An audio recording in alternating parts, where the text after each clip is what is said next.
조홍천 의원 나오셨습니다. 안녕하세요. 예, 오랜만입니다. 네, 오랜만에요. 그 대선 때 SNS도 그렇고 굉장히 활발하게 활동하셨는데 요즘 SNS도 약간 조용한 것 같아요. 여당 의원이 되고 나니까 할 수 있는 게 별로 없는 것 같아서 네.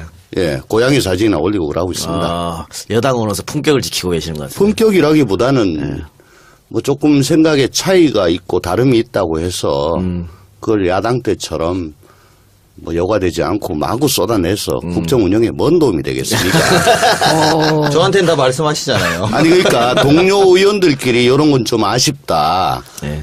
그러니까 밖으로 세워 나가지 않게 네. 그렇게 의견을 수렴하고 또 혹시 가능하다면 뭐 청와대나 부처에 이런 건 내 생각엔 조금 아쉬운데 라고 드러내지 않게 물밑으로 얘기를 한 게 맞지. 뭐 조금 차이 있다고 해서 그걸 온 동네 뭐 그냥 출연해가지고 들이밀고 떠들어대고 역시. 예, 그거는 뭐 예. 아, 근데 지금 그런 의원이 계신가요? 나 한 번도 못 본 것 같아요. 오늘 처음 보시는 거죠. 그리고 이게 뭐 특별한 이견 이런 것보다도 사실은 이제 저희가 힘을 한 곳으로 모으다 보니까 생기는 문제들인 것 같아요. 힘을 한 곳에 모아서 다 밀고 가야 되는데 그런 부분에 있어서 힘이 좀 버겁고 또 이제 야당에 대해서는 저희는 할 말이 훨씬 많지만 여당의 이제 작은 모습들에 대해서 야 우리가 이렇게 했으면 더 좋았을 거 아니야 이런 문제니까요. 뭐 그리고 또 예를 들어 지금 장관 후보자 청문회 대기하고 있는 사람에 대해서 뭐 살짝 간을 봐요. 여당 의원들이나 기자들이. 그때 아유 이건 좀 힘들겠는데 어쩌겠는데 하면은 여당에서도 벤치나 기자들이 또. 예, 이렇게 되고 그게 커져가지고 결국은 낙마하는 큰 사유로 됩니다. 예, 그걸 그렇게 여과 없이 함부로 얘기하는 거는 그거는 자기 정치하는 거지. 예. 옳지 않다고 봅니다. 알겠습니다. 야당 국회의원에서 이제 집권 여당 국회의원이 됐는데 집권 여당 국회의원으로서 하고 싶은 일이 많을 것 같습니다. 우선 우리 국민들이 지난 겨울 내내 그 북풍 한설 몰아치는 광화문에 초 한자로 들고 예.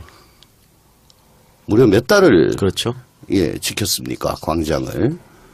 그때 염원이 뭡니까? 이게 나라냐라는 거였죠. 그래서 나라다운 나라가 우리 선거 대선의 모토였고 그렇다면 이제 국정 운영을 책임지고 있는 집권 여당의 일원으로서 나라다운 나라가 될 수 있도록 법적 제도적 모든 그 미비점을 찾아보고 보완하고 또 정부가 잘하면 박수치고 잘못하면 뒤로 꿀밥 때리고 하는 그런 역할을 해야 되겠죠. 예. 예. 그 박근혜 정권 때 이제 청와대에 계셨었는데 이번에 그 문재인 대통령이 민정수석을 조국 수석을 임명하면서 평가가 뭐 당연히 우리 쪽에서는 뭐 신의 한 수라는 평가가 나오고 있지만 야당에서는 계속 그걸로 꼬투리를 잡고 빌미를 잡고 지금은 무슨 뭐 그 조국 수석 내려와야 된다 이런 식으로 문자 같은 경우로 뭐 조국 조지며 떠드는 날 이런 식으로 자기들끼리 문자 보내고 있죠. 어저께 그렇죠? 김 누구더라 그 여성 의원님 운영위에 예 그분이 그러면은 청와대에 계셨던 분으로서 예. 신의 한 수라고 평가하는 건 어떤 의미에서 그런 것이고 야당은 왜 그렇게 조국 수석에 대해서 반대하는지 한번 평가를 좀 부탁드릴게요. 신의 한 수라고 하는 거는 통상 그동안에 이명박 박근혜 9년 동안 네. 민정수석이라 하면은 계속 검찰 출신들 이 뭐 고정적으로 보임되는 걸로 그렇게 여겨졌죠. 그리고 가서 하는 짓은 또 뻔한 짓거리였고 대통령이 그 권력기관을 운용하는데 뒤에서 그 역할을 하는 그런 거였고요. 왠지 이미지가 칙칙하잖아요. 뭔가 음험하고. 근데 우리 조국 수석은 뭐 그런 칙칙한 거하고는 전혀 거리가 있죠. 굉장히 일단 잘생겼고 프레시하고 또 그동안의 모든 활동을 다 SNS나 방송 등을 통해서 공개적으로 해왔던 분이고 그동안의 민정수석이 어둠이었다면 요번에 조국 수석은 밝음이죠. 그리고 또 그동안에 계속 얘기를 해왔던 그런 일관된 논지가 이게 나라냐라고 생각을 했던 1700만 국민들하고 예. 거의 일치한다. 싱크로율이 대단히 높다라고 해서 열광을 하는 거 아닌가. 그래서 저 사람 같으면 검찰이나 다른 그 이해관계에 이끌리지 아니하고 정말 나라다운 나라를 만들 수 있도록 그 핵심 부서인 민정수석실을 제대로 이끌어줄 것이다. 라는 그런 기대감이 있어서 그렇게 열광한 것이 아닌가라고 생각을 하고, 반대로 그 어떤 사람이 민정수석으로 왔어도 청와대 간부들 중에서는, 핵심 참모들 중에서는 뭐 가장 포커싱이 되고 항상 난타를 당하는 것이 민정수석 자리입니다. 근데 더군다나 조국 수석은 문재인표 적폐청산의 아이콘이라고 할 만하죠. 그렇기 때문에 조국 수석의 흠집을 내고, 또 표리부동하다, 과거와 다르다, 예. 이때까지 네가 얘기했던 거는 전혀 딴판이네. 예. 너도 어쩔 수 없네. 그렇게 자꾸 생채기를 내면은 결국은 그게 우리 문 대통령 이 국정수행 지지도에 마이너스 요인으로 크게 작용할 것 같다. 그런 판단이 쉽지 않나 싶습니다. 조국을 흔들어서 결국은 문 대통령까지 흔드는 그런 모양새 같은데. 두 그렇죠. 분은 예. 근데요, 저는 아까 조응천 의원님도 야당 시절에, 우리가 야당 시절에 누구보다 앞장서서 대여투쟁을 잘 하신 분인데, 이제 여당 의원이 되다 보니, 이러이러한 방향으로 내가 국정 운영을 하는데, 능동적인 역할을 하겠다 말씀하셨듯이, 저는 교수로서의 조국 교수와 청와대 민정수석으로서의 조국 수석은 사람은 같지만 역할이 완전히 달라졌다고 생각합니다. 그래서 역할이 달라졌을 때 그 역할에 맞게 대응하고 생각하고 이렇게 하는 것은 그게 인지상정인 것이죠. 근데 이게 한 번 더 생각하면 이런 거잖아요. 지금 우리가 또 이후에 이야기해 보겠습니다만 운영위의 조국 수석의 출석 이런 문제. 근데 가령 조국 수석이 출석한다고 치고 말입니다. 조국 수석 출석하고 더 나아가서 우리 조현옥 인사수석 출석하면 그럼 이제 추궁하겠죠. 이런 거 문제 아니냐. 근데 그 다음엔 뭘까요? 그 다음은 대통령이 사과해라 이렇게 나올 겁니다. 그렇겠죠. 그럼 대통령이 사과하면 그 다음은 또 뭘까요? 그럼 민주당 니네들도 책임이 있다 이렇게 나올 겁니다. 그 다음은 뭘까요?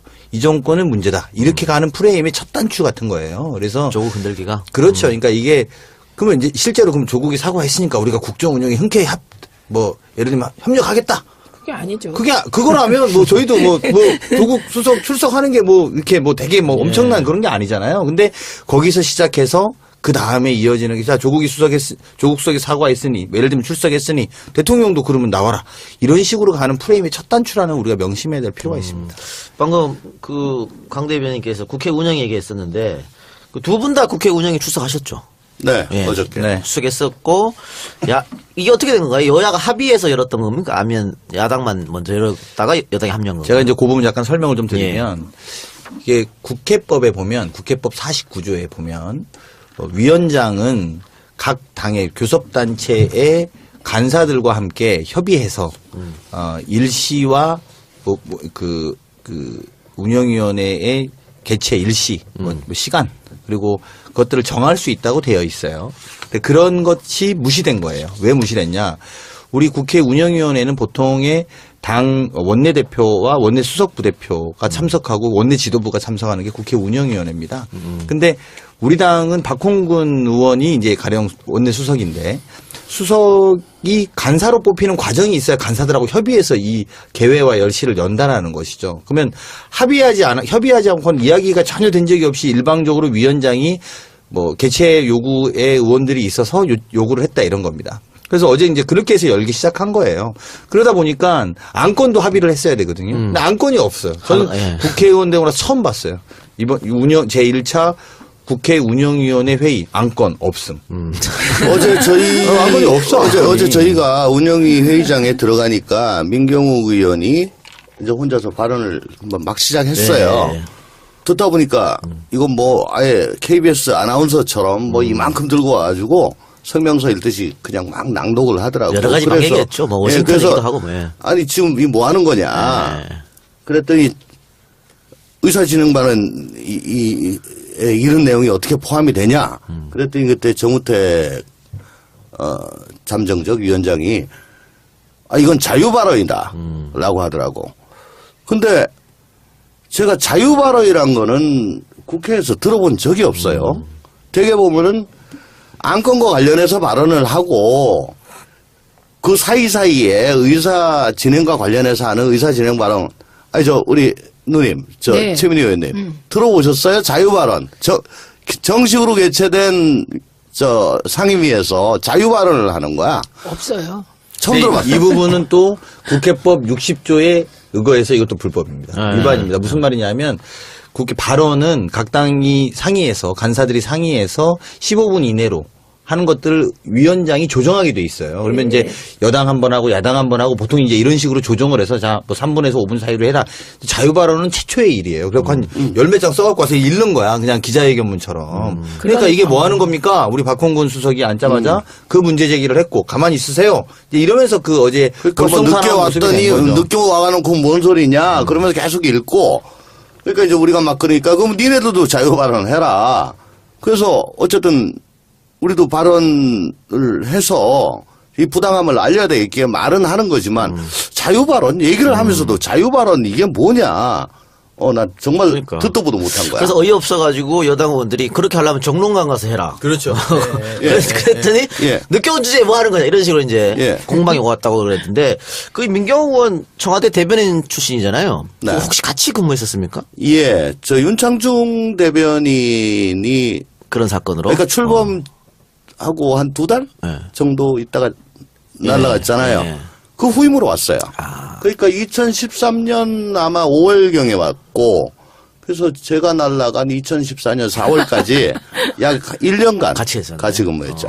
그분이 그 KBS하고 청와대하고 동시에 적을 하루 동안 둬서 그러니까요. 문제 됐고 그것도 문제지. 아직 네. KBS 앵커 하다가 바로 그날. 바로 갔는데 네. 양쪽에 적을 둔 거죠. 하루를. 그래갖고 문제가 됐었고. 세월호 브리핑 하면서 또 웃어서 또 문제가 그렇죠. 됐어요. 이것 근데 때 그분이 마술을 정말 잘해. 마술요? 마술. 어.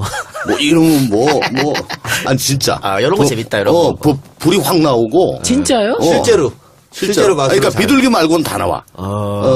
평소에 비둘기를 준비를 못 할 거니까. 어제 마술쇼를 차라리 하지 그랬어요. 마술도 잘하고 참 뭐라나 애교도 있고. 회식 자리에서 마술쇼 보여주고 이러나 보죠? 그러죠.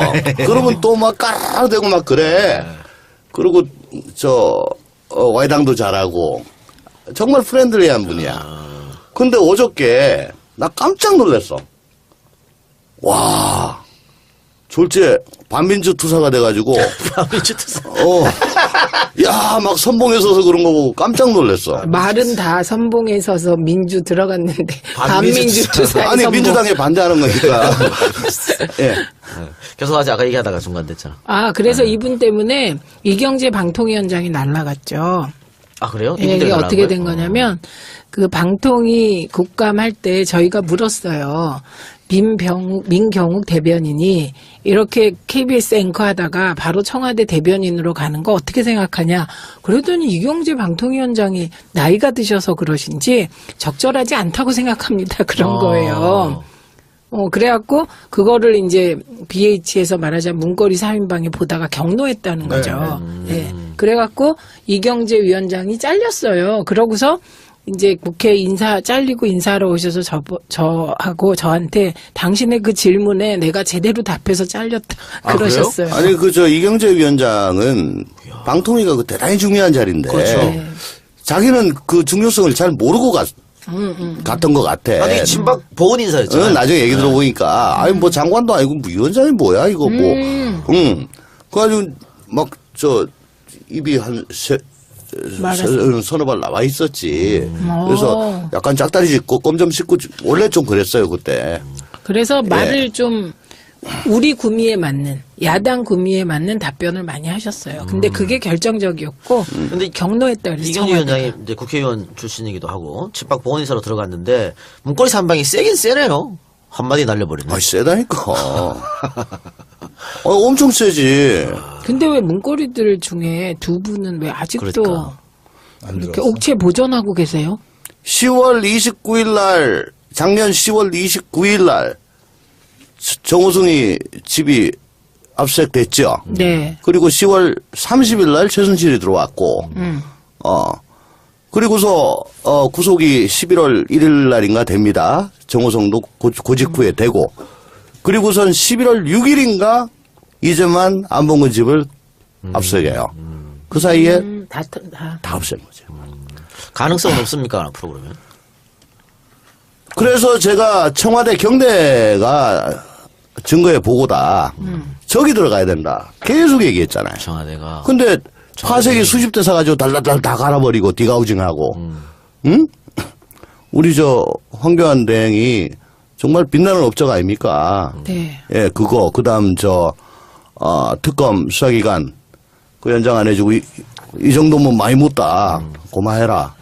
그래 한 거. 근데 그런 증거를 다 없애도 네. 경찰 인사 개입 이런 문제는 뭐 증언이라도 나올 수 있지 않을까요? 그건 제가 있잖아요. 내가 몇 번 얘기를 해도. 알겠습니다. 그 국회 운영위 얘기하다가 이렇게 문고리 사회방 얘기까지 나왔는데 국회 운영이 이제 야당에서 조국 수석을 출석해라. 망신 주기 이렇게 하려고 그런 것 같은데. 그렇죠. 요거 과거에 민주당이 야당일 때도 몇 번 있었지 않습니까? 출석해라. 출석해라. 네, 그건 제가 잘 알죠. 운영이 했으니까. 그때 그 김모 수석은 운영이 출석하려니까 출석 안 하고 그만뒀잖아요. 김영환. 네, 그분은 안 나왔고 그리고 우병우도 출석 요구 아니, 한 번도 안 했고. 한 번도 안 나왔어요. 더군다나 정진석 그 당시 운영위원장이 출석 요구 받아들여서 이제 출석하라고 그랬어. 그리고 안 나오면 고발한다고 그랬어요. 결국은 고발했죠. 뭐 우병우 수석이야, 전 수석이야, 그거 출석 안 하면 어떻게 됩니까? 그건 뭐 너무나, 그러니까 이런 것 같아요. 자기 개인적으로 관련된 어떤 그 불미스러운 일, 그건 마땅히 나와가지고 그건 얘기를 해야 된다고 봅니다. 근데 그게 아니고, 공무 중에 한 건데, 이게, 상당히 보완을 요하는 거. 뭐 그런 거는 사실상의 양해가 좀 이루어졌던 것 같은데 그럼에도 불구하고 우리 문재인 대통령이 참여정부 민정수석할 때 나갔었죠. 그때는 운영이 법사위 나갔고 또 어디 나갔더라? 뭐 하여간 많이 나가셨어요. 그리고 전해철 수석도 나갔고 이제 그게 그렇게 나간 전례가 되니까 이명박 근의 정부에서는 나간 적 없다. 그러면 또 옛날에 우린 나갔다. 나와라. 뭐 그렇게 했죠. 그렇게 한 건데. 어쨌든 커뮤니티에선 이런 말도 있어요. 조국 수석이 나오면 망신 주기로 불러내려고 했는데 나오면 뭐 그냥 인기가 더 올라갈 올라갈 거라는 것이다. 그런 그 커뮤니티 얘기도 있어요. 김상조 위원장처럼. 네. 아니, 근데 이게 망신 주기 외에는 다른 의미가 별로 없는 게 나와서 실제로 인사 문제나 이런 것에 대해서 따지고 물을 게 별로 없어요. 그렇죠. 그리고 실제로도 박근혜 정부가 남은 인사 자료가 하나도 없는데 넘겨준 자료가 무슨 기반에 있어갖고 지금 진행한 문제가 아니고 이랬기 때문에 정치적인 공세임이 너무 명확한. 정부 출범한 지 2달도 안 됐는데. 그러니까 뭐가 야당이 있겠어? 지금 자중질환 아닙니까? 내부적으로 문제가 너무 많잖아요. 네. 예.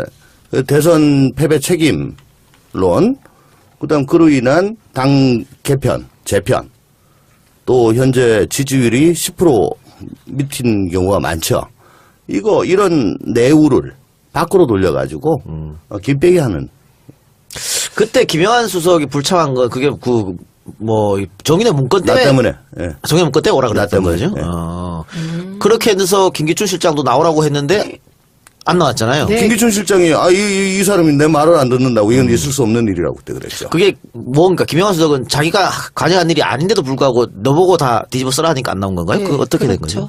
거죠? 제가 얘기 듣기로는 어쨌든 아침에 운영이 나갈 때 난 죽어도 못 나갑니다. 라고 고 김영환 전 수석이 얘기를 했고요. 알았다 그랬는데 갑자기 뭐 나오라 그러니까 그러면 내가 가지고 난 모르는 걸 아는 척 해야 되냐 아니면 모른다고 그렇죠. 바보처럼 굴어야 되냐 이건 뭐 답이 없지 않냐. 근데 저 사람 지금 실장의 명령을 어기고 있는데 엄벌하겠다. 야, 그럼 김 실장 진짜 나쁜 사람이다, 예, 이 사람. 그분이요. 그때 운영위에 제가 봤잖아요. 그걸 전부 다. 그때 초유의 사태가 벌어진 거예요. 어떤 초유의 사태냐면 김기춘 비서실장이 자기 민정수석을 비난하는 상황이 발생한 거예요. 그러니까 저희는 깜짝 놀랐죠. 그러니까 보통은 이제 민정수석이 안 나오면 실장이 민정수석은 어쩌다 저쩌다 옹호를 하거든요. 옹호를 하지 않고 제 말을 안 듣는다고 그냥 마이크를 대고 얘기를 하는 거예요. 그러니까 그때 벙쪘죠. 그러니까 김 실장은 이게 어떻게 돌아가는지 다 알면서도 그렇게 한 거 아니에요? 아, 그렇죠. 그리고 그때 쟁점은 사실은 김영한 수석이 아니었어요. 그렇죠. 예. 그리고 정호성이었지. 제가 어저께 조국수석 뭐 부른다 이런 뭐 주장이 계속 언론에 있어가지고 좀 찾아봤는데 초대 내각 구성 중에는 한 번도 운영위에서 청와대 업무보고를 받은 적이 없어요. 일단 캐비넷을 세팅할 때까지 기다려줍니다. 박근혜 정부 때는 인수위 중에 제1기 내각을 일괄해서 다 발표했죠. 근데 그 중에서 뭐 누구 죽고 해가지고 많이 죽었잖아요. 그래서 4월 17일 날, 2013년 4월 17일 날 조각을 완성을 해요. 그 완성 제일 마지막이 그 윤진숙 해수부 장관. 그건 청문보고서가 채택이 안 됐는데 그냥 해버립니다. 그리고 또 누구야? 최문기 미래부 장관. 거기에 대해서도 같이 해버려요. 그 두 명을. 그래서 17일 날 조각이 완성이 되고 18일 날 열렸더라고. 박근혜 정권 한 2달 걸렸네. 그리고 정부 출범하고 나서 조각 완성하는 데까지. 근데 그게 정부 출범하고죠. 그렇죠. 정부 그러니까 인수위까지 하면 5, 6개월 되는 거죠. 그래서 어제 김선동 의원이 뭐 어쩌고저쩌고 얘기하길래 아니 인수위 동안에 파견 다 받아가지고 검증 다 했다라고 말씀드렸는데 어쨌거나 인수위 기간 중에 다 발표를 했다니까. 근데 우리가 이 대목에서 한번 지금 이야기해서 제가 지금 짚고 싶은 것은 국회 운영위원장을 여당이 하는 게 굉장히 그쵸. 관례적인 것이고 이게 관례라는 게 나쁜 관례가 아니라 아주 당연한 이야기거든요. 근데 어제 되게 사건의 상징적인 건 이 의회민주주의의 꽃이 운영위원회입니다. 네. 운영위원회인데 이 운영위원회가 정말 합의 정신의 꽃이거든요. 기본적으로 보면. 근데 합의 없이 열린 것도 문제지만 제가 이런 생각이 들더라고요. 우리가 사실 바꾼 거는 정권을 교체하고 국민들의 힘으로 대통령을 탄핵시킨 것이죠. 근데 이 의회 권력이라는 것은 아직도 그 전 프레임에서 살고 있는 거예요. 그렇죠. 그러다 보니까 사실은 정권이 바뀌면 또 국회 운영위원장 자리를 여당의 몫이라고 주장해서 본인들이 받았던 그리고 관례적으로 한 번도 그러니까 겹치는 야당이 한 경우가 2번인가 3번 있어요. 저희가 조사해보니까 2-3번 정도 있는데 2번. 그 2번이 다 정권 교체기에 잠깐 합니다. 여기서 여기로 지금 넘어가. 그만두면 되죠. 아니, 그러니까 세 달, 2달, 3달. 2달 정도를 하죠. 저 김밥 꼬다리처럼 끝에 조금 있잖아. 3달 하려고 바꾸기 못하니까. 네. 아유, 뭐 그냥. 아니 근데 그것도 이제 원래 정상적으로 열리면 내년 4월인 거잖아요. 내년 임기가. 4월에 교체가 되는 거고 대통령은 그 전에 이제 임기를 하니까 그 2-3달 남았으니까 다음번에 바꿔서 하자 이제 이렇게 되는 건데 이게 문제는 뭐냐면 이게 지금 자유한국당의 어쨌든 대통령이 탄핵되면서 정권이 교체된 것 아닙니까?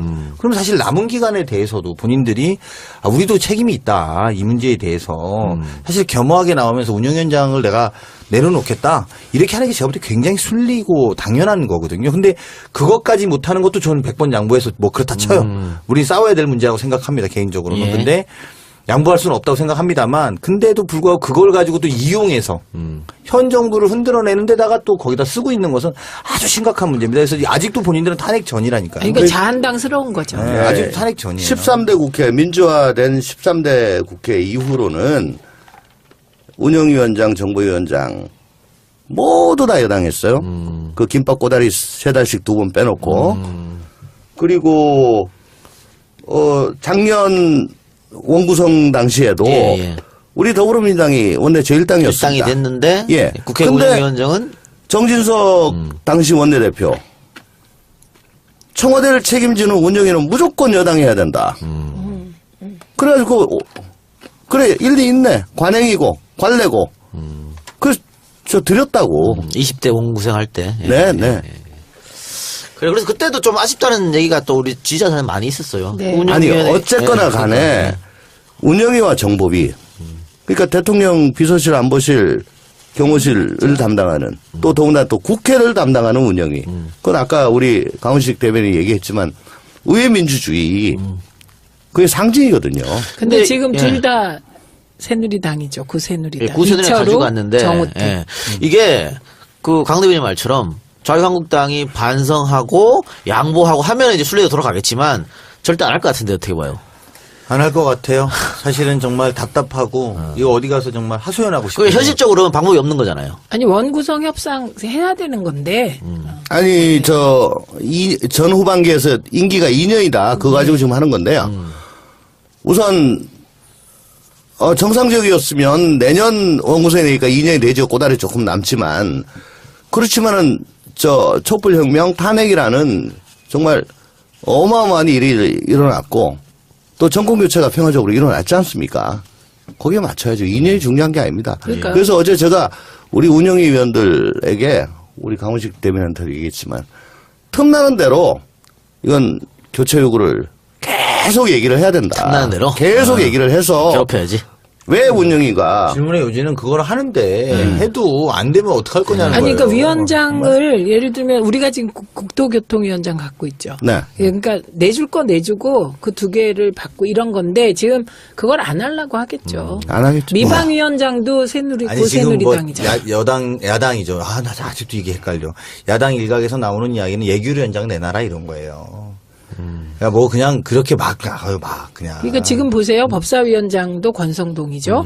미방위원장도 지금 새누리당 자유한국당이죠. 그다음에 정보위원장, 운영위원장. 지금 핵심이 전부 다 그렇습니다. 자유한국당이네요. 예. 그래요.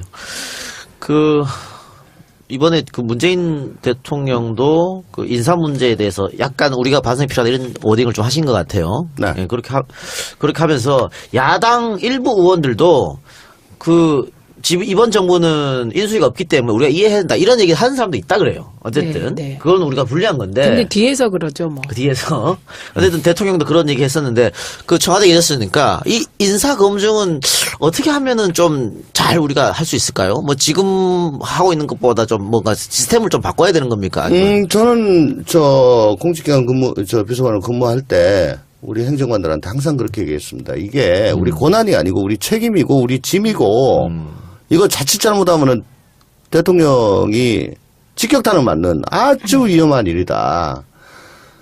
예를 들자면은 대통령은 요리사인데 우리는 아주 신선한 A급 재료를 조리대 위에 올려드릴 의무가 있는 사람이다. 근데 이걸 누구를 내가 안다고 해서 뭐 좀 눈 감고 올리고 이 사람은 나하고 척쳤다고 해서 없는 거 막 그냥 바닥바닥 갖다 붙여가지고 날리고 그러면 대통령이 A급 셰프로서 A급 음식을 만들어내지를 못한다. 지금 좀 아쉬운 거는 지금 뭐 정권 초기니까 사과는 없을 겁니다. 다만 제가 뭐 저 안에 사정을 지금 얘기 들은 건 없어요. 후보자가 대개 연배가 행정관들보다 엄청 높고 또 그동안의 커리어도 어마어마하겠죠.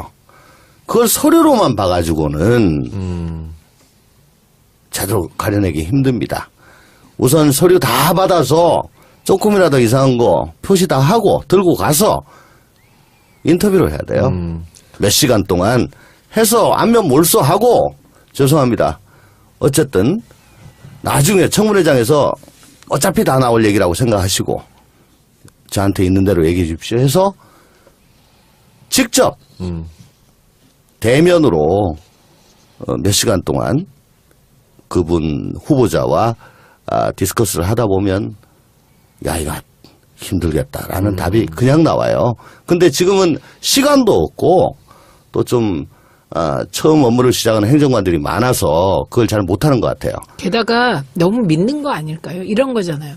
제가 강훈식 대변인하고 이렇게 팟캐스트를 진행하다 보면 이 사람은 그냥 문제가 없을 거라고 생각을 하게 되잖아요. 네. 예, 좀 그런 면이 있었을 것 같아요. 너무 믿어서. 실제적으로 문제가 저는 많은데. 엄청 문제 많은데. 아니 문제 근데 덩어리인데 저는. 대통령의 국정수행 지지도 까먹는 제1번 원인이 인사 믿습니다. 그렇죠. 그리고요 조국 수석 자꾸 뭐라고 그러는데 수석은요 그 미주얼 구조를 다 못 가봐요. 검증 결과 보고서라는 종이 한 2장짜리 그것만 봅니다. 그러니까 뒤에 딸려 있는 그 첨부서를 못 봅니다. 시간이 없습니다.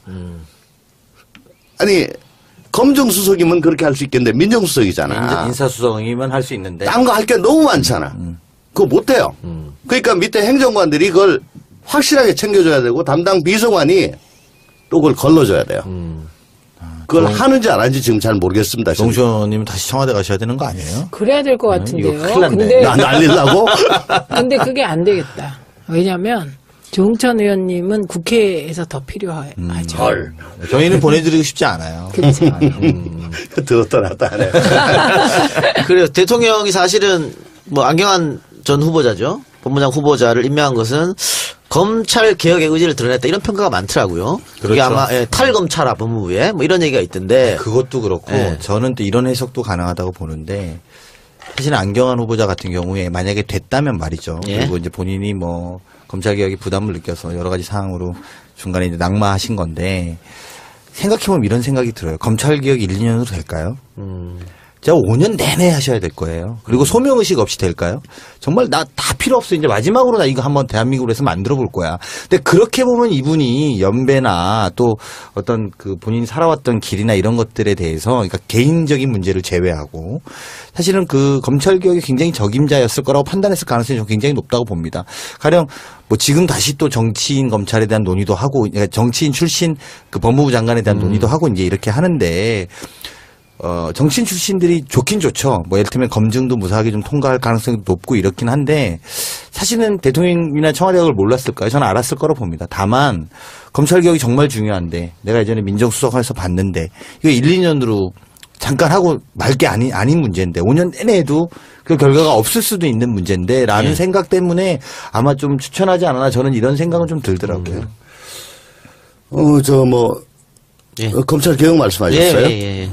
그러니까 대통령의 의지를 가지고 임명한 거 아니겠습니까? 그리고 사실은 뭐 안경환 법무장관 해명 기자회견 하면서도 내가 잘못을 인정하는데 내 마지막 인생을 허락한다면 검찰 개혁 쏟고 싶다라는 의지도 또 드러냈습니다. 결국은 대통령도 그렇고 앞으로 또 누군가 임명되면 역시 검찰 개혁이 화두가 될 것 같아요. 그런데 만약 그랬을 경우에 이 검찰의 어떤 조직적 저항 이런 건 없을까요? 조직적 저항 아직은 지금 새 정부의 국정 수행 동력이 있기 때문에 충만하기 때문에 아직은 못 하고요. 이제 한 3년 차 넘어가고 그러면 또 다음 누가 될까 그런 거 신경 쓰겠죠. 그럼 근본적인 질문. 네. 왜 검찰 개혁이 필요한지. 검찰 개혁. 예. 감히 이렇게 말씀드릴게요. 다른 부처들 다 합친 것보다 검찰 하나가 더 세니까. 그리고 대한민국의 형사사법 절차 전체를 요람에서 무덤까지 다 관장을 하니까 쉽게 얘기하면 한 사람 찍어가지고 완전히 땅에 파묻을 수 있으니까. 검사 출신이 이렇게 말하니까 진짜 국민을 무섭다. 나 얘기만 하면 무섭다. 검사 출신이 말하니까 예, 진짜 이거 확 와닿잖아. 같고 진짜 몸으로. 덩킹이라는 영화 있어요. 예. 그 영화를 지금 말로 푸시잖아요. 시각을. 그러니까 국민을 위해서 사용되어야 할 공권력이 국민을 향해서 사용이 되니까. 사냥감을 물어오라고 키웠던 사냥개가 주인을 무니까. 이러면 되겠나요? 근데 법무부에 탈검찰화가 필요하다. 그 얘기를 자꾸 하시잖아요. 예, 대통령도 탈검찰. 그렇고 예. 안경환 예. 후보자도 그렇게 말씀하시고 나가셨고. 이제 그 부분 잠깐 말씀드릴까요? 네, 말씀하세요. 국가의 합법적인 폭력 조직은 세 가지가 있습니다. 군대가 있고, 검찰이 있고, 경찰이 있어요. 예. 그래서 법무부 장관, 국방부 장관, 안행부 장관이 있어요. 행안부 장관. 그러니까 참모총장 있고, 검찰청장 있고, 그렇죠. 경찰청장 있죠. 예. 그 위에 장관들을 놔요. 예. 장관들은 이게 문민이야. 문민 통제를 하려고 이렇게 둔 거야. 안 그러면 파쇼가 되니까. 그죠? 그래서 법무부에다가 검찰의 인사조직 예산권을 다 줘요. 네. 그리고 법무부 장관으로 하여금 구체적인 사건에 관하여 검찰총장을 지휘할 수 있도록 합니다. 그럼 그 설계도로 하면 법무부가 검찰의 인사조직 예산권을 가지고 견제를 하면서 사건에 대해서도 총장에 대해서 이거 뭐 하는 거냐. 이게 아이디어를 한 거겠죠. 근데 지금 법무부 장관, 차관, 실국장 예. 다 검찰 검사야. 검찰 출신이야. 단 하나, 교정본부장 하나 빼놓고. 옛날에는 그것도 검사 출신이었는데, 김대중 대통령께서 노벨상 받으시기 직전에, 교정본부, 그땐 교정국이었어. 교정국 공무원들의 얘기를 듣고, 교정국장은 교도관으로 한다. 그게 이제 그냥 계속 와요. 그 뒤로 관례가 만들어졌구나. 이제 그거 빼놓고는 다 검찰이야. 법무부의 과장이, 실무 책임자인 과장이 64명인가, 64명인가 있습니다. 그 중에 30여 명이 검사예요. 이게 뭐야? 결국은 검찰을 문민 통제하라고 만들어 놓은 법무부가 검찰의 식민지. 그렇게 됐네요. 예. 그리고 검찰국장. 가장 중요합니다. 검찰의 인사조직 예산을 다 하는데 요번에 안태근이 이영렬하고 예. 식사를 하는데 지가 돈 내려고 그랬는데 나중에 보니까 이영렬이 먼저 돈 냈다 예. 그러잖아요. 예. 거기서 검사장 인사뿐만 아니고 모든 안을 다 짠다고요. 인사에 죽고 사는 검사들로선 제일 신경 쓰이는 데가 검찰국이야. 근데 그거를 민간인이 안 하고 검사 출신이 아니야. 검사가 가지고 하는 거야. 그럼 뭐 국방부도 문민해야겠네. 아니 근데 아니, 제가 근데- 이 말을 들으면서 약간 그런 질문이 생겨서 저희 또 이제 우리는 비검사 출신들이니까 몰라서 여쭤보는 건데 국방부도 사실은 군 출신들이 국방부에 요직에 가 있잖아요. 다만 요직에 다 가 있고 또 그분들이 운영을 하고 국방부 전체를. 근데 안행부는 안 그래. 그러니까. 경찰 출신들이 안 해. 그러니까 대안은 어떻게 봐야 되는 거예요? 대안은? 경찰관들이 행안부 장관서부터 행안부 조직을 다 장악하고 행안부를 좌지우지한다? 그거 이상하잖아. 그 얘기 그렇게 들어보면. 하면 이상하지. 이상하지. 예, 예. 그거 아니잖아. 그러니까 거기는 일단 문민통제가 된 거예요. 그렇죠. 그러니까 조직 예산권, 인사권까지도 경찰청장한테 내려보내줬어. 근데 군대, 국방부하고 법무부만 지금 문민통제가 안 되고 있습니다. 그렇게 해석하는 게 맞다. 예, 참모총장, 육군 참모총장 하다가 전역하고 그 다음날 장관 가는 거 많이 봤잖아요. 요즘은 그렇게까지는 안 하는데. 그게 왜 그러냐. 대한민국은 이승만 정권 시대에는 경찰 파쇼 국가였고, 박정희 정권 하에서 전두환 노태우 때까지는 군파쇼고. 군부 파쇼고. 근데 노태우가 두 개가 짬뽕이 돼. 예. 육법당이라고. 거기에는 박철원 씨가 황태자. 있습니다. 예. 박철원 씨가 들어와서 그 사람이 검사 출신이거든요.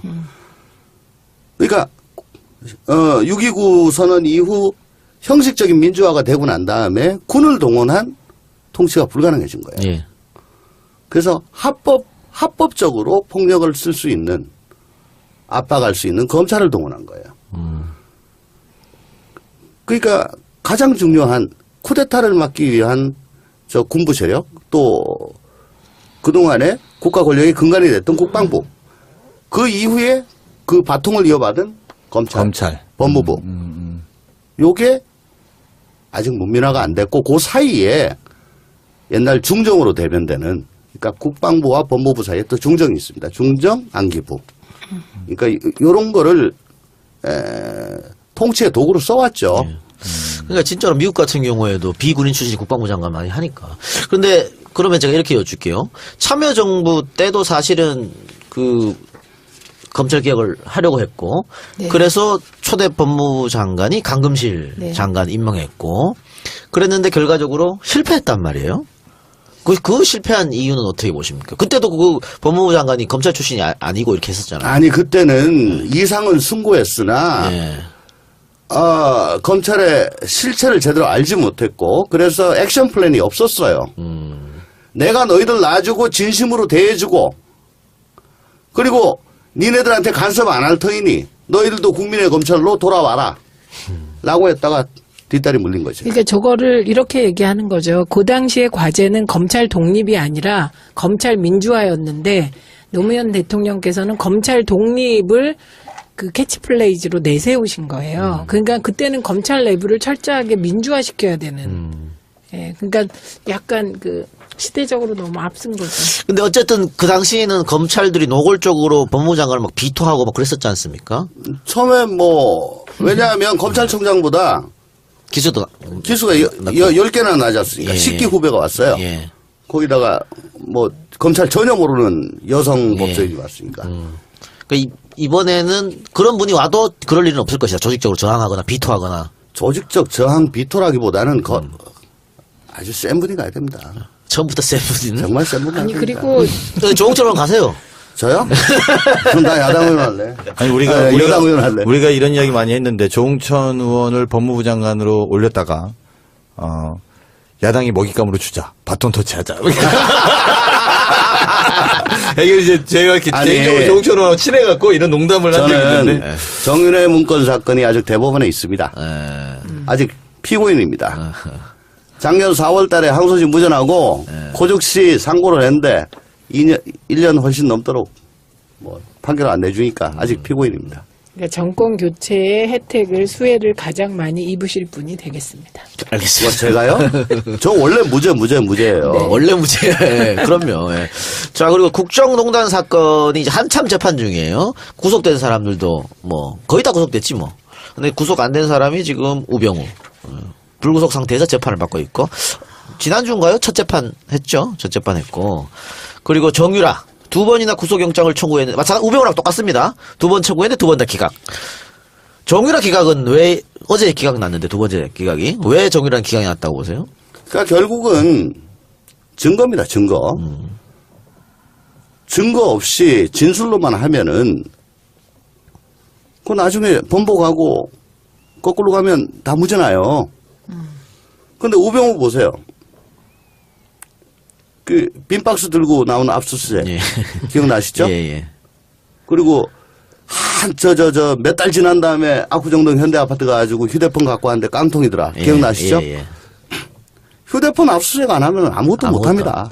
정유라 역시 마찬가지로 최순실 서울에 왔는데 10월 30일 날 공항에서 체포 안 하고 31시간 동안 놔뒀어. 그때 증거인멸 다 했을 겁니다. 그죠? 그래요.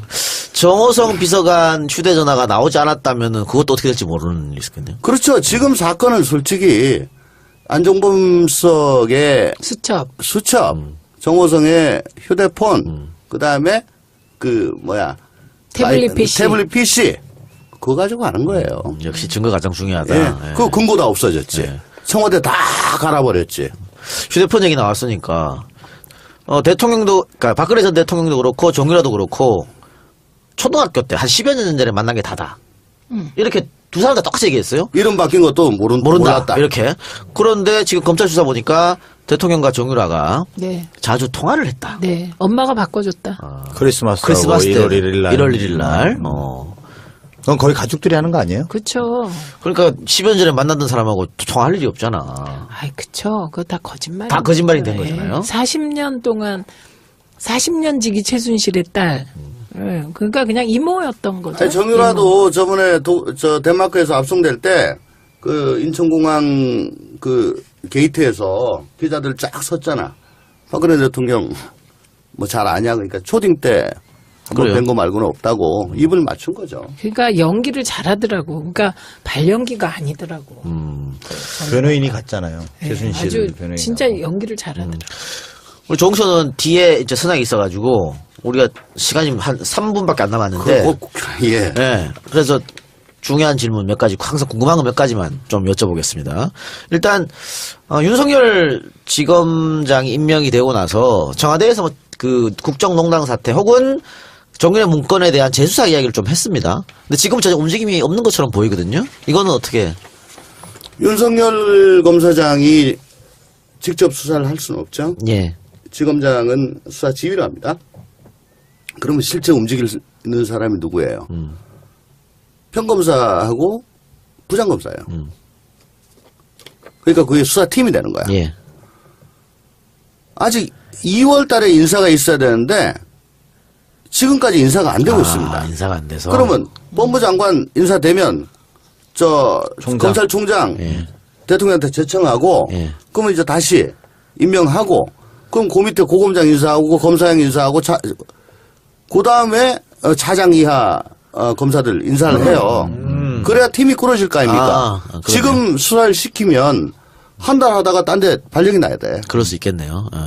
그래서 아마 저는 모르긴 몰라도 기초 자료를 수집하고 있는 걸로 그렇게 생각이 됩니다. 그런데 국정농단 사건이야 뭐 특검에서 직접 윤석열 지검장이 했었던 문제고 그런데 이 정의의 문건은 꽤 오래 지났지 않습니까? 아직도 증거들이 있을까요? 그 문건 내용보다는 어떻게 이런 게 유출이 됐냐 이쪽으로 포커싱이 됐는데 사건이 변질이 됐는데 대통령이 가이드라인 내리고 했는데 그게 어떻게 이 되냐? 변질되게 된 그 경위 과정. 과정은 뭐냐 그거요. 누가 여기다 작용을 했냐 그거죠. 그거는 사람들이 있으니까 남아 있으니까 알 네. 수 있겠다. 확인해 볼 수 있겠네. 그거. 네. 네. 자, 두 분 혹시 궁금한 거 있으면 하나씩 하세요 질문. 네. 어디 가세요? 어디?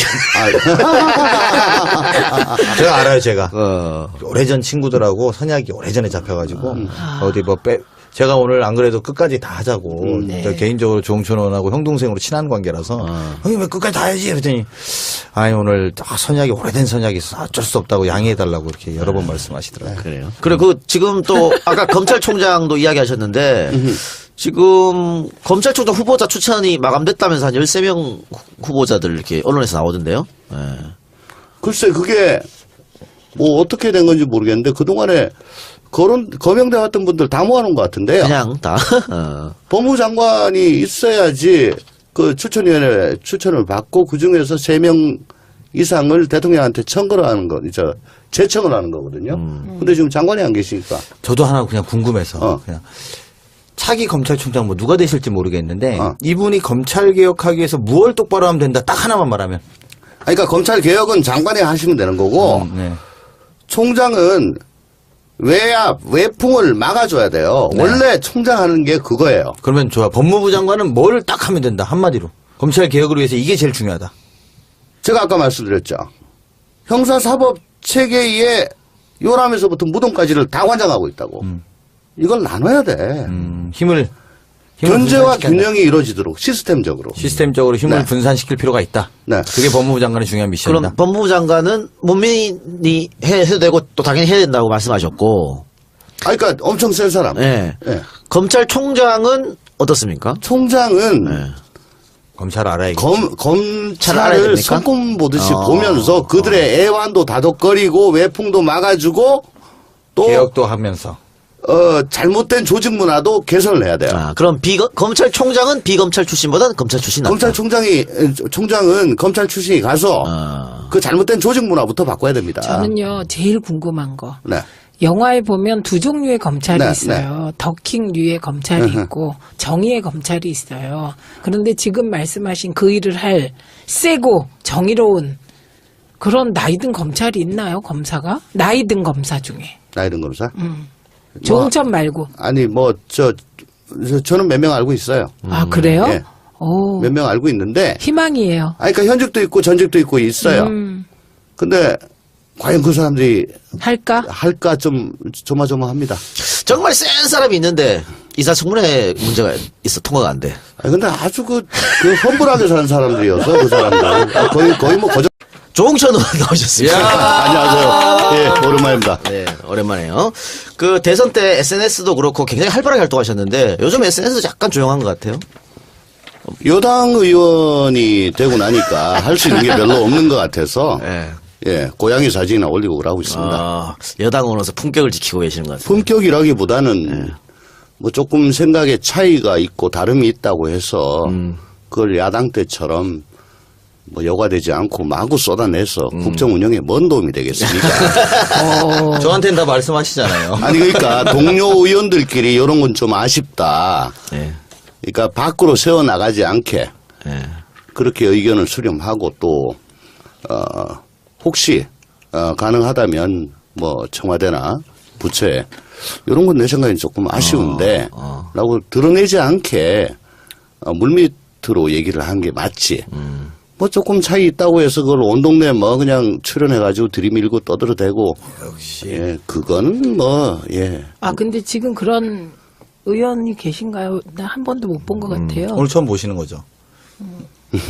그리고 이게 뭐 특별한 이견 이런 것보다도 사실은 이제 저희가 힘을 한 곳으로 모으다 보니까 생기는 문제들인 것 같아요. 힘을 한 곳에 모아서 다 밀고 가야 되는데 그런 부분에 있어서 힘이 좀 버겁고 또 이제 야당에 대해서는 저희는 할 말이 훨씬 많지만 여당의 이제 작은 모습들에 대해서 야 우리가 이렇게 했으면 더 좋았을 거 아니야 이런 문제니까요. 뭐 그리고 또 예를 들어 지금 장관 후보자 청문회 대기하고 있는 사람에 대해서 뭐 살짝 간을 봐요. 여당 의원들이나 기자들이. 그때 아유 이건 좀 힘들겠는데 어쩌겠는데 하면은 여당에서도 뺀지나 기자들이 또. 이렇게 되고 그게 커져가지고 결국은 낙마하는 큰 사유로 됩니다. 예, 그걸 그렇게 여과 없이 함부로 얘기하는 거는 그거는 자기 정치하는 거지.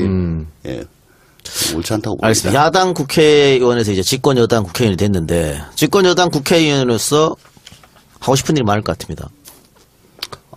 우선 우리 국민들이 지난 겨울 내내 그 북풍 한설 몰아치는 광화문에 초 한자로 들고 예, 무려 몇 달을 그렇죠.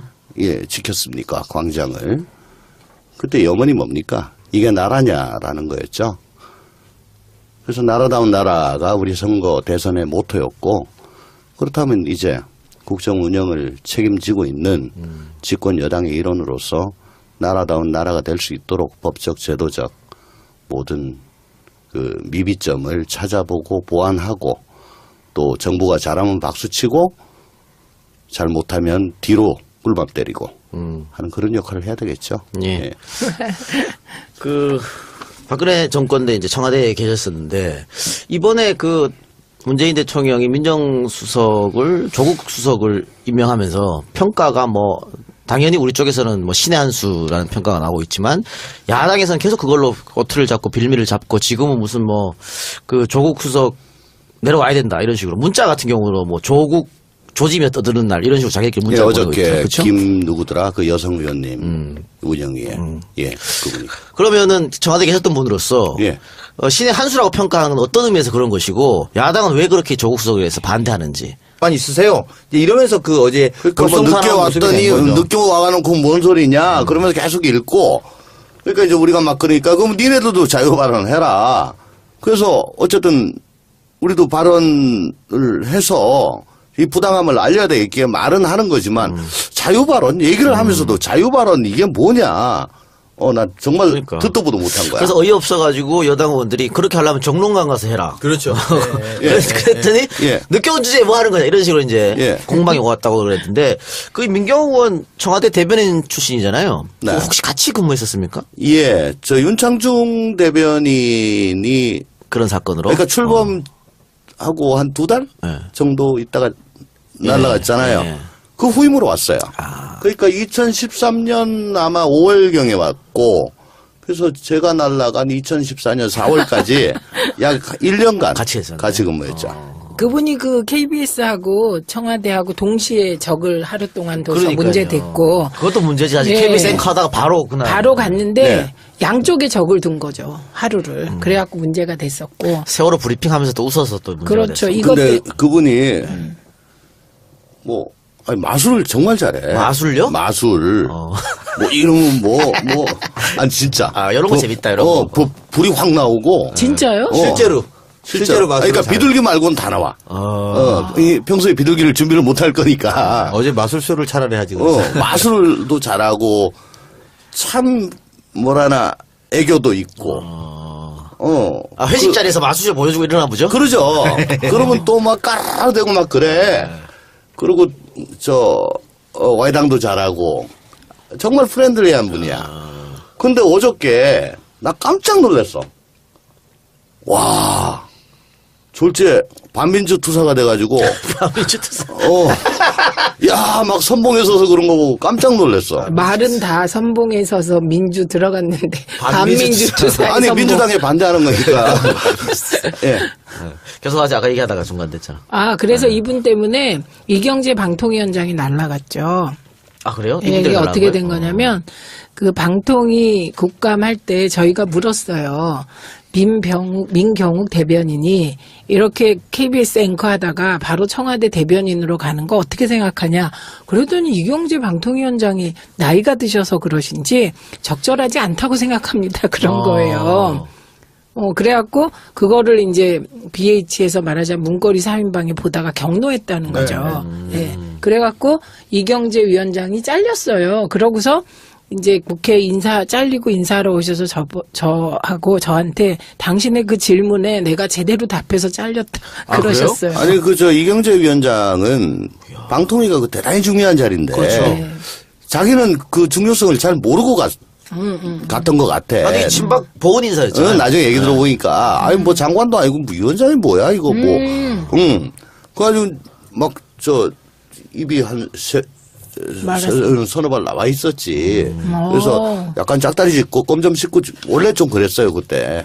그래서 말을 좀 우리 구미에 맞는 야당 구미에 맞는 답변을 많이 하셨어요. 근데 그게 결정적이었고 근데 경로했다 그랬어요. 이경재 위원장이 이제 국회의원 출신이기도 하고 친박 보훈 인사로 들어갔는데 문고리 3방이 세긴 세네요.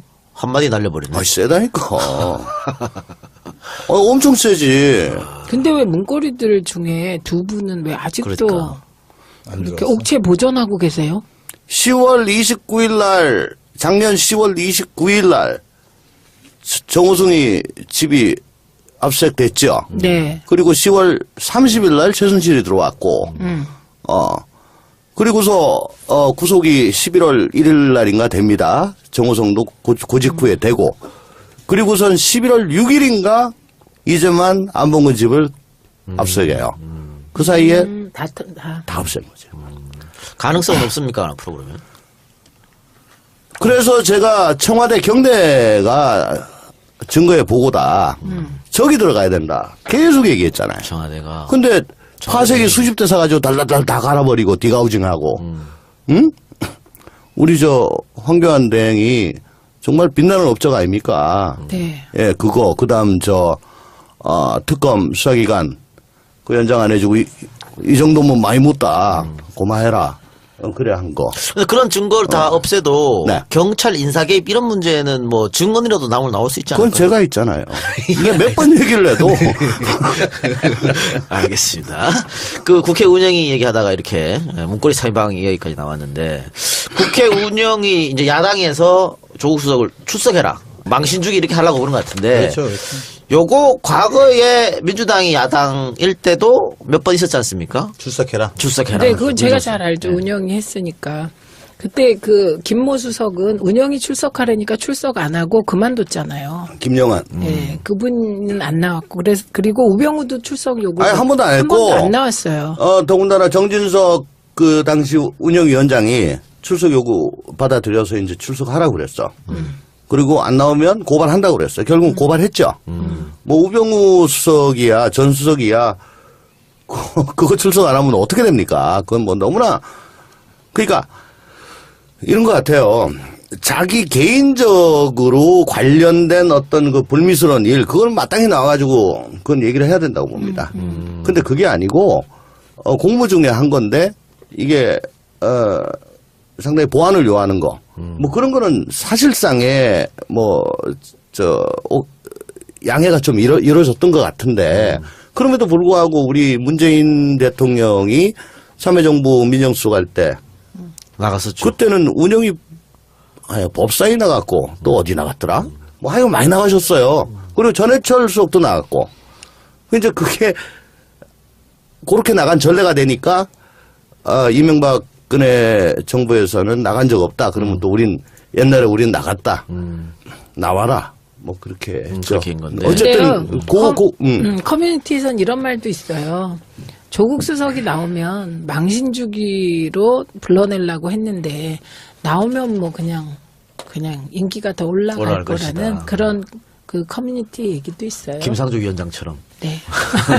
아니, 근데 이게 망신주기 외에는 다른 의미가 별로 없는 게 나와서 실제로 인사 문제나 이런 것에 대해서 따지고 물을 게 별로 없어요. 그렇죠. 그리고 실제로도 박근혜 정부가 남은 인사 자료가 하나도 없는데 넘겨준 자료가 무슨 기반에 있어갖고 지금 진행한 문제가 아니고 이랬기 때문에 정치적인 공세에 이미 너무 명확한 정부 일이라는 출범한 지 2달도 안 됐는데. 아니, 그러니까 뭐가 야당이 있겠어? 지금 더 나가서 뭐 우리 조현옥 인사수석 출석하면 그럼 이제 뭐 추궁하겠죠. 이런 거 문제 아니냐. 근데 그 다음엔 뭘까요? 그 다음은 대통령이 사과해라 이렇게 나올 겁니다. 그렇겠죠. 그럼 대통령이 사과하면 그 다음은 또 뭘까요? 그럼 민주당 니네들도 책임이 있다 이렇게 나올 겁니다. 그 다음은 뭘까요? 이 정권은 문제다. 이렇게 가는 프레임의 첫 단추 같은 거예요. 그래서 조국 흔들기가. 그렇죠. 그러니까 이게 그러면 이제 실제로 그럼 조국이 사과했으니까 우리가 국정 운영에 흔쾌히 예를 들면 협력하겠다.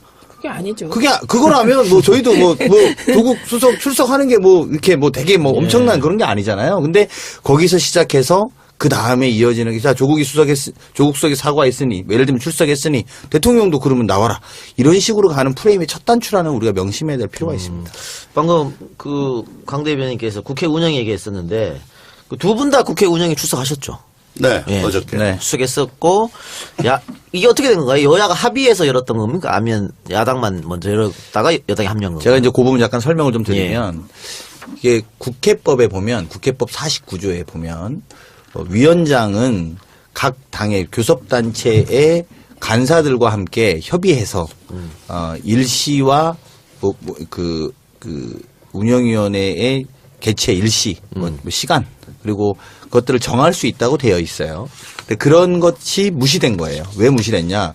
우리 국회 운영위원회는 보통의 당 원내대표와 원내수석부대표가 참석하고 원내 지도부가 참석하는 게 국회 운영위원회입니다. 근데 우리 당은 박홍근 의원이 이제 가령 원내수석인데 수석이 간사로 뽑히는 과정이 있어야 간사들하고 협의해서 이 개회와 열시를 연단하는 것이죠. 그러면 협의하지 않고는 이야기가 전혀 된 적이 없이 일방적으로 위원장이 뭐 개최 요구의 의원들이 있어서 요구를 했다 이런 겁니다. 그래서 어제 이제 그렇게 해서 열기 시작한 거예요. 그러다 보니까 안건도 합의를 했어야 되거든요. 근데 안건이 없어요. 저는 국회의원 되고 나서 처음 봤어요. 이번 제1차 국회 운영위원회 회의 안건 없음. 어제 저희 안건이 없어. 어제 저희가 운영위 회의장에 들어가니까 민경욱 의원이 이제 혼자서 발언을 한번 막 시작했어요. 네. 듣다 보니까 이건 뭐 아예 KBS 아나운서처럼 뭐 이만큼 들고 와가지고 성명서 읽듯이 그냥 막 낭독을 하더라고요. 여러 가지 막 얘기했죠. 뭐 워싱턴 그래서 얘기도 하고 뭐. 아니 지금 이 뭐 하는 거냐. 네.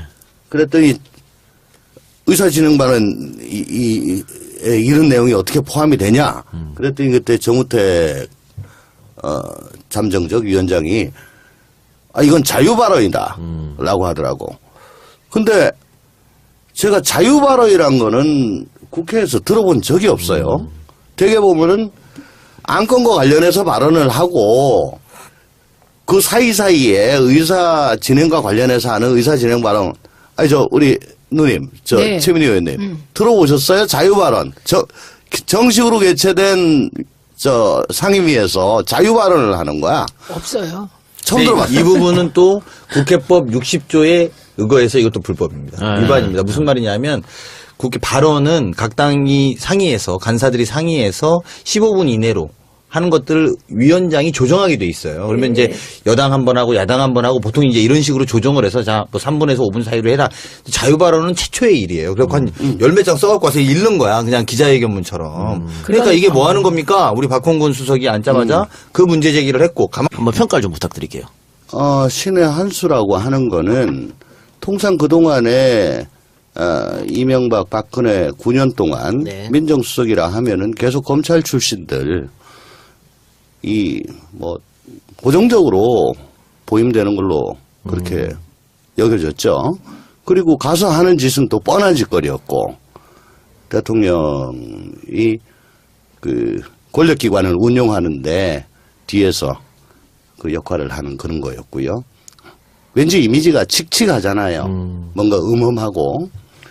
근데 우리 조국 수석은 그런 칙칙한 거하고는 전혀 거리가 있죠. 굉장히 일단 잘생겼고 프레시하고 또 그동안의 모든 활동을 다 SNS나 방송 등을 통해서 공개적으로 해왔던 분이고 그동안의 민정수석이 어둠이었다면 요번에 조국 수석은 밝음이죠. 그리고 또 그동안에 계속 얘기를 해왔던 그런 일관된 논지가 이게 나라냐라고 생각을 했던 1700만 국민들하고 예. 거의 일치한다. 싱크로율이 대단히 높다. 라고 해서 열광을 하는 거 아닌가. 그래서 저 사람 같으면 검찰이나 다른 그 이해관계에 이끌리지 아니하고 정말 나라다운 나라를 만들 수 있도록 그 핵심 부서인 민정수석실을 제대로 이끌어 줄 것이다. 라는 그런 기대감이 있어서 그렇게 열광한 것이 아닌가. 라고 생각을 하고 반대로 그 어떤 사람이 민정수석으로 왔어도 청와대 간부들 중에서는 핵심 참모들 중에서는 뭐 가장 포커싱이 되고 항상 난타를 당하는 것이 민정수석 자리입니다. 근데 더군다나 조국 수석은 문재인표 적폐청산의 아이콘이라고 할 만하죠. 그렇기 때문에 조국 수석의 흠집을 내고 또 표리부동하다, 과거와 다르다. 예. 이때까지 네가 얘기했던 거와는 전혀 딴판이네. 예. 너도 어쩔 수 없네. 그렇게 자꾸 생채기를 내면은 결국은 그게 우리 문 대통령 이 국정수행 지지도에 마이너스 요인으로 크게 작용할 것 같다. 그런 판단이 쉽지 않나 싶습니다. 조국을 흔들어서 결국은 문 대통령까지 흔드는 그런 모양새 같은데. 두 그렇죠. 분은 네. 근데요, 저는 아까 조응천 의원님도 야당 시절에, 우리가 야당 시절에 누구보다 앞장서서 대여투쟁을 잘 하신 분인데, 이제 여당 의원이 되다 보니, 이러이러한 방향으로 내가 국정 운영을 하는데, 능동적인 역할을 하겠다 말씀하셨듯이, 저는 교수로서의 조국 교수와 청와대 민정수석으로서의 조국 수석은 사람은 같지만 역할이 완전히 달라졌다고 생각합니다. 그래서 역할이 달라졌을 때 그 역할에 맞게 대응하고 생각하고 이렇게 하는 것은 그게 인지상정인 것이죠. 근데 이게 한 번 더 생각하면 이런 거잖아요. 지금 그리고 또 이후에 이야기해 보겠습니다만 운영위의 조국 수석의 출석 이런 문제. 근데 가령 조국 수석이 출석한다고 치고 말입니다. 조국 수석 출석하고